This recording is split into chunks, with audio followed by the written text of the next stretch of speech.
So this is one of my more anticipated videos from you all. I've been asked so many times to do a weight loss update for you guys. So I thought, what better way to do it than to talk about how all of this feels to me. Obviously, I'm really liking the way I look. I'm enjoying having a smaller body. That is all great benefits. You know, I can fit into smaller clothes.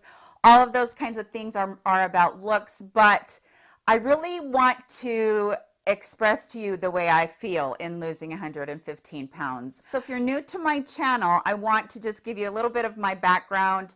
My whole entire life have been a heavy girl, but in about, I guess it was about 2008, 2009, I had a couple of nervous breakdowns, and then a couple years later I was diagnosed with fibromyalgia. A couple years later I was diagnosed with another thing called trigeminal neuralgia, and then I had a couple more nervous breakdowns. Anyway, it kind of snowballed on me where I got really sick, and I just was not coping well with stress in my life or anything out of the norm. And believe me, I have a lot of stress in my life, just like all of you do, I know. But my thing right then was that around that time I was going through a really nasty divorce, and I had already had two diabetic sons, type 1 diabetic sons. And then as I progressed and I got sicker, my daughter got diagnosed with type 1 diabetes. And then when I remarried, my husband got diagnosed with type 2 diabetes. And then I was getting all these diagnoses, and life was just kind of spiraling. Even though I was more happier with my personal life, I was calmer with my kids and my husband, and things were going really well there. My body was completely out of control, and I was just really kind of spiraling. And I am such a sugar addict, and I always do this in one of my videos. Hi, my name is Melissa.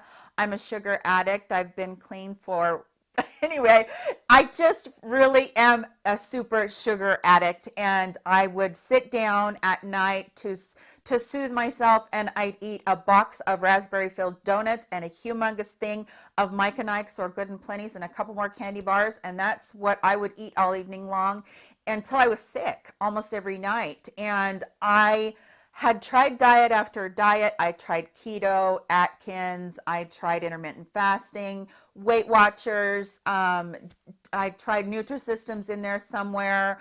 I've done paleo, I did Mediterranean. So I've done all the diets out there, and I can take off weight. That's not my problem. I can take weight off. I can do just fine. And then, you know, I would take off about 50 pounds, and then it would just come back and 10 more. And so I found myself at the point to where I was almost 300 pounds. If you go back and look at my videos from about 8 months ago, you're going to see a whole different me. I look completely different. I don't look healthy. I have a really puffy face from medications and from being so heavy. And, you know, my eye shape has changed, my face shape has changed, everything has changed. So you can go back and look at some of those, and I will throw up some pictures of those, of what I was going through then. And of course, I'm going to throw up some before and after pictures here so you can see kind of my process as I go along and where I'm at right now.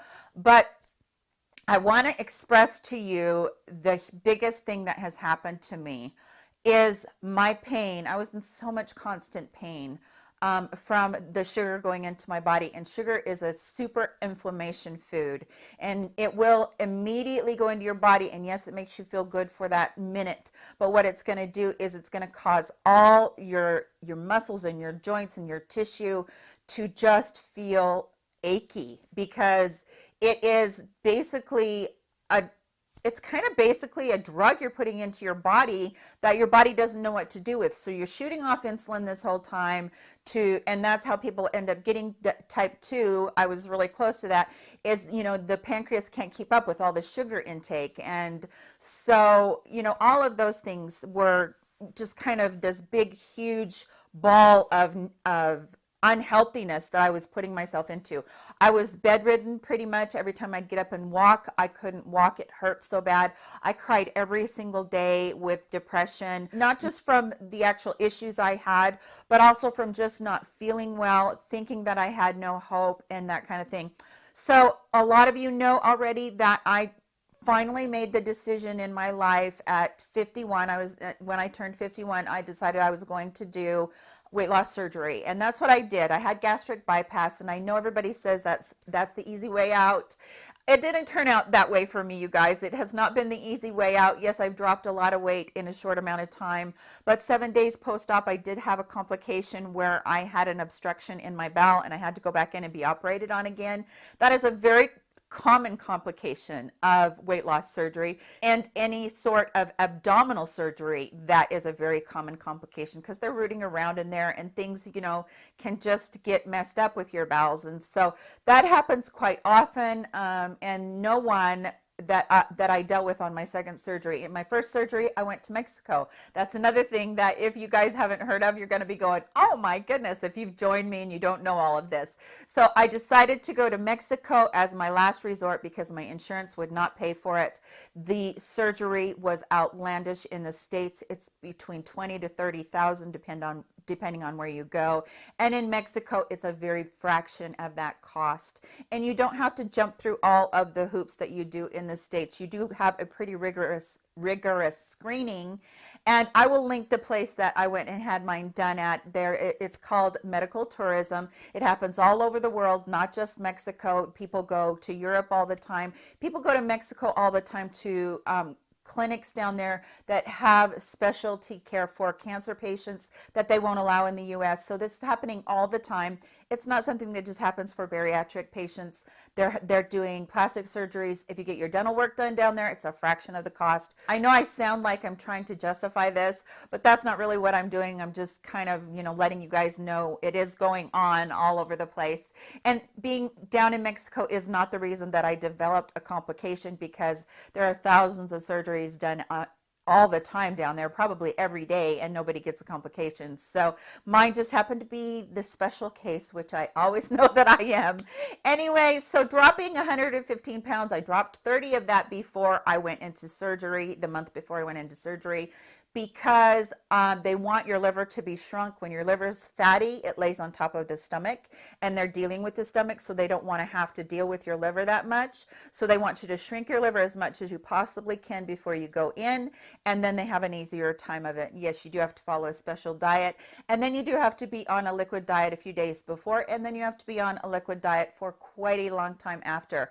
There is the clear liquids that you get to go on about 2 to 3 days after your surgery, and then you get to be on that for a little while, like broths and that kind of thing, and then you can switch over to a more soft diet, and then after a bit you go on to a more solid diet. So it takes a little while to step through all of that, but I'm going to insert right here some pictures of my before and after so you guys can see. And as you can see in the before picture, I look miserable, and it was because I was miserable. I was just not healthy. I wasn't feeling good. And that picture right there is actually after I'd already lost 20 pounds. So you can imagine what 20 more pounds on top of that did. But in the second picture, that was one that my mom just took on the spur of the moment when I came to visit her. And that one I was down about 65 pounds. And then in the second picture that you're going to see, I was down about 86 pounds. And then in the third picture that you're going to see, I'm down to 115 pounds. And I know that's a drastic change, right? That's just crazy. But surprisingly, I do have another 20 to 30 pounds to lose, which I'm just happy about, just to get into a normal BMI range. So I had a lot of weight to lose. I had like a person to lose, a whole entire person to lose. So I feel so much better though. I really feel like doing this, it really saved my life. I feel amazing. The biggest thing that I can say to you is that I don't have hardly any pain anymore. I do still have my fibro flare-ups. I do still have my trigeminal flare-ups. I have my trigeminal flare-ups more than I have my fibro flare-ups. But I noticed that everything is not as pronounced as it was when I was that weight. And plus the fact that I was just exacerbating everything. I was sick and I wasn't feeling good, and instead of stopping eating, I was actually soothing my feelings with food. And my husband is a big foodie, and he would kind of enable me. And so we were kind of trying to navigate that still. It's really still hard. I will tell you that having the surgery does not take away your cravings. You still have to work really hard at it, and you have to try really hard to make good choices. And that's what my whole goal is to going forward, make sure that I make really good choices and try really hard to be my body's best advocate, because I know that I have to take care of myself. I've been given this second chance and I'm not going to waste it. I don't want any of that in my life anymore. So the cravings do go down because you can't take in that much. I do have slip-ups. I'm human. There are times when, you know, we'll be at the movie theater and I'll smell a popcorn and it smells so good, and I'll be like, I gotta have a handful of popcorn, which doesn't kill you, but at the same time, it's better if you stay away from those kinds of situations, obviously. So, and you can't. I mean, we all get together as families. We all have celebrations we do as families, and, you know, different times of the year when we're together, and food is the center of our universe. And that is something that is really hard to deal with. And the other thing is that, you know, a lot of times food is everybody's entertainment. It's everybody's soother. It's everybody's, I'm bored, I'm going to eat. I'm sad, I'm going to eat. I'm happy, I'm going to eat. So it really is something that we all cope with every single day. And if you're a food addict or a sugar addict, unlike everybody else's addiction, like let's say somebody's addicted to smoking or drinking, drugs, anything like that, a person that has that kind of addiction can go, okay, I'm going to put that away. They put it away or throw it away or whatever, and it's not in front of them every day. With a food addict or somebody that's obese, we have to take our addiction out of the cupboard or the fridge every single day, put it in front of us, and make a decision as to whether or not we're going to abuse our addiction or whether or not we're just going to use food as fuel. And that can become something that really we have to juggle and we have to figure out. So I urge you that if you have any questions about my weight loss, please go ahead and email me, DM me on Instagram. I'll put my Instagram handle right here for you guys. You can talk to me on Facebook, messenger me on Facebook. I'm happy to tell you about any of the things that I've gone through. I will have a playlist below on my weight loss. There are a lot of weight loss videos in there where I just was like at my wit's end. I mean, you know, 2, 3, 4 years ago, at my wit's end, but I just couldn't couldn't get down to where I needed to be or where I wanted to be. So that playlist is down there. You're going to see where I did some fasting and I did keto and I did it all. And so now I'm just trying to very just find focus in on being healthy, eating as clean as I possibly can. And I'm not perfect. I mess up. I absolutely do. But this tool that I've been given to use helps me to check myself. Obviously, I can't eat like that anymore, and it's been a blessing. So I just wanted to update you guys. 115 pounds down, yay. And when I get to my goal at hopefully about 145 pounds down, I will make sure that I make another one of these videos for you guys. So if you have any questions, please let me know. I know that this is such a struggle, and believe me, just because I'm this size now doesn't mean that I don't see a fat girl when I look in the mirror all the time, and I'm always self-conscious about it. So I realize that there's a whole mind game that goes on there too. So thank you so much for watching today. I hope that you did enjoy the update and the pictures. Please take care of yourselves. Love each and every one of you. Thank you for all of your support on my channel and in this journey that I've been on. Love you so very much. Take care. Bye-bye.